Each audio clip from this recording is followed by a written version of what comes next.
যে হাসতে শিখেছে সে বাঁচতে শিখেছে। হ্যালো, আমি কাদিল সরকার। আজকের ভিডিওতে আমি হাসার গুরুত্ব নিয়ে আলোচনা করছি। সো ওকে, বেশি দেরি না করে স্টার্ট করি। ওকে, আজকের দিনে দাঁড়িয়ে এমন খুব কম সংখ্যক মানুষ আছে যারা কিনা হাসে, প্রতিনিয়ত হাসে। আচ্ছা, আমরা যদি চোখ বন্ধ করি, চোখ বন্ধ করে এমন কিছু মানুষের কথা ভাবি যারা কিনা আহ, আমাদের ফেভারিট, যারা কিনা আমাদের ফেভারিট। ওকে, আমাদের সেটা হতে পারে আমাদের মা বাবা, যে কোনো হতে পারে, স্কুলের টিচার হতে পারে। আমরা জাস্ট 1 সেকেন্ড চোখ বন্ধ করো, 5 সেকেন্ড, সরি, 5 সেকেন্ড চোখ বন্ধ করে ভাবো যে এমন কে যারা কিনা আমাদের পছন্দের মানুষ। হুম, ওকে। সো আমরা যদি ভাবি এমন মানুষের কথা, ঠিক সেই সমস্ত মানুষের কথাই আমাদের মনে পড়বে যারা কিনা সবসময় হাসে।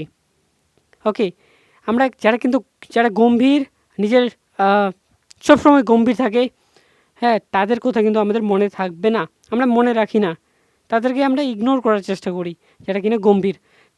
আমরা প্রথমেই আমি বলি যে দেখো, দিন দিন মানুষ কেন হাসতে ভুলে যাচ্ছে।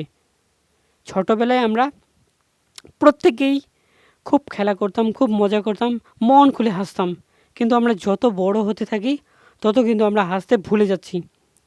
তার কারণটা খুবই সিম্পল, যে আমরা যত বড় হতে থাকি তত নলেজ গেইন করতে থাকি, এবং আমাদের যে আমরা বুঝতে পারি একটা জিনিস, যেটা হচ্ছে যে না, লাইফটা খুব কঠিন এবং এটা খুব সহজ নয়। প্রতিটা স্টেপ, প্রতিটা ধাপে ধাপে আমাদের লাইফটা আর কি আমাদের শিখিয়ে দেয় যে না, এইভাবে করলে তো বাবু হবে না, এইভাবে চললে তো হবে না। আমাদের এমন এমন সমস্যা আমাদের দিয়ে দেয় ভগবান বা যাই হোক না কেন, যারা আমাদের সমস্যা দিয়ে দেয়, কিন্তু সেই সমস্যার মধ্যে আমাদের সমাধানও দিয়ে দেয়, কিন্তু আমরা সেটা বুঝতে পারি না। সেই সমস্যাটার খুঁজতে খুঁজতে আমাদের সময় চলে যায়, তার জন্য আমরা কিন্তু হাসতেও পারি না, আমরা হাসতে ভুলে যাই। অ্যাকচুয়ালি অনেক মানুষ হাসতেই ভুলে গেছে। আজ থেকে 15 বছর পরে, আগে যারা 10 বছর পরেই ধরলাম, 10 বছর পরে যারা আমরা হাসতে দেখছিলাম, তারা কিন্তু আছে গম্ভীর। কারণ তারা লাইফের যে প্রতিটা স্টেপের যে বাধা সম্মুখীন করেছে, তার যে প্রতিফলন, একটা নিশ্চুপ মানে সাইলেন্ট মানুষ। মানে অনেক মানুষই আছে যারা কিনা হাসতে ভুলে যায়, এতটাই সমস্যার সম্মুখীন হয়ে আছে নিজের লাইফে। কিন্তু আমরা অবশ্যই সিরিয়াস থাকা দরকার, কিন্তু হাসাটা একেবারে ত্যাগ করা আমাদের উচিত নয়। আমাদের হাসতে হবে বাবু, আমাদের হাসতে হবে বাবু। কারণ যদি আমরা হাসতে ভুলে যাই, তাহলে কিন্তু আমরা বাঁচতে ভুলে যাব। আর যদি না হাসি নিজের লাইফে, তাহলে কিন্তু আমাদের সমস্যা, ভয়, এগুলো কিন্তু আমাদের অ্যাটেক করছে। দেখো না, আমার আশেপাশে এত ভূত আছে, আমাদের সবার আশেপাশে কিন্তু ভূত আছে। সেই ভূতগুলো ভয়, সমস্যার ভূত। আমাদেরকে যখনই খালি পাবে, মানে আমরা খালি হব, তখনই আমরা কিন্তু আমাদের মাথায় কিন্তু ঢুকে যাবে পজিটিভ ভাইব্রেশনটা। যখনই চলে যাবে তখনই কিন্তু অ্যাটাক করবে ওরা। আমাদের তাই সতর্ক থাকা উচিত, এবং এর যে মানে এদেরকে খেদানোর, মানে সেই ভূত সমস্যার ভূতগুলোকে খেদানোর, মানে সরিয়ে দেওয়ার একটাই উপায়, সেটা হচ্ছে হাসি। যখনই সমস্যার মধ্যে পড়বো বাবু, তখনই আমরা এই একটা ছোট্ট স্মাইল দিব, ছোট্ট একটা হাসি দিব। একটা ছোট্ট স্মাইলের মাধ্যমে তারা কিন্তু ভয় খেয়ে যাবে। আমি জানি তারা কাকে ভয় করে। ভূত আগুন ভয় করে না করে জানি না, কিন্তু স্মাইলকে ভয় করে, এই সমস্যার ভয়। আমাদের একটা ভয় নামের যে একটা ভূত আছে, সেটা কিন্তু আমাদের অ্যাটাক করার চেষ্টা করছে, কিন্তু না, আমরা আসতে দিব না। আমরা স্মাইল দিয়ে তাকে তাড়িয়ে দেবো। সে জানে, সে বেটা জানে যে স্মাইলকে ভয় করে সে।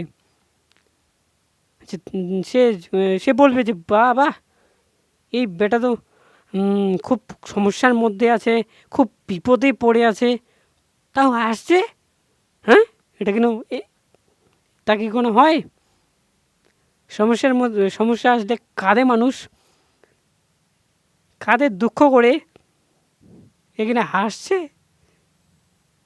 তাহলে আমাদের কি করা উচিত? হাসা উচিত। হাসলে সেই সমস্যা, কঠিন থেকে কঠিন সমস্যাকে আমরা মেরে ফেলতে পারবো। আর হাসলে যে কী পরিমাণ লাভ হয় আমাদের, সবথেকে বড় সেটা হচ্ছে কনফিডেন্স। এই কনফিডেন্স আমরা প্রচুর পাবো।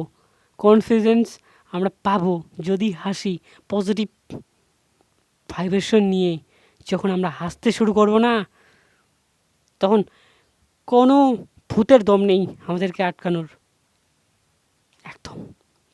তাহলে কি করা উচিত? আমাদের হাসা উচিত। আর বর্তমান সময়ে দাঁড়িয়ে দেখো না, চারিদিকে এত মানুষ, তাদেরকে তারা কিন্তু সবাই, ম্যাক্সিমাম মানুষই কিন্তু হাসা ভুলে গেছে। আর হাসা ভুলে গেছে, তার জীবনে সমস্যা তো থাকবেই, এবং কি তারা সমস্যার সমাধানও করতে পারেন না, বিকজ অফ তারা হাসতে পারে না। তার জন্য একটু দাঁড়াবা, আমাদের হাসতে শিখতে হবে। ওকে, তার জন্য চাই, বেশি কিছু দরকার নেই, একটা নিয়ম চাই। সেই নিয়মে আমরা হাসবো। আমরা হাসলে আমাদের কনফিডেন্স পাবো। হাসলে আমরা অনেক কিছু মানে ভূতকে আমরা সরিয়ে দিতে পারবো আমাদের লাইফ থেকে, এবং সমস্যার যে সমাধান সেটা আমাদের আশেপাশেই আছে, সেগুলোকে খুঁজবো এবং আমরা হাসবো। বাস এইটুকু। তাই সবাই হাসতে থাকো এবং এনজয় করো। সমস্যাকে দেখে ভয় ভয় পেলে তো তুমি একেবারে লুজার। আমরা লুজার হতে এসছি না, আমরাকে লাইফটাকে জয় করতে এসছি, জয় করবইতে ছাড়বো। দ্যাট টাইপ অফ মাইন্ডসেট থাকা উচিত আমাদের। তাহলে আমরা হাসবো, অবশ্যই হাসবো, কিন্তু সেই হাসিটা যেন পজিটিভ এবং ভূতকে ভয় দেখানোর হাসি। ওকে, আর হাসলে যে আমাদের কনভারসেশনটা বেটার হবে, যার সঙ্গে আমরা মানে একটু সামান্য হাসি দিয়ে যদি কথা বলি, তাহলে কনভারসেশনটা আমরা বেটার করতে পারবো, অ্যাট্রাকটিভ হব সব থেকে। ওকে, সো দেখা হচ্ছে নেক্সট ভিডিওতে। ততক্ষণে বাই। আশা করি ভালো লাগলো ভিডিওটা।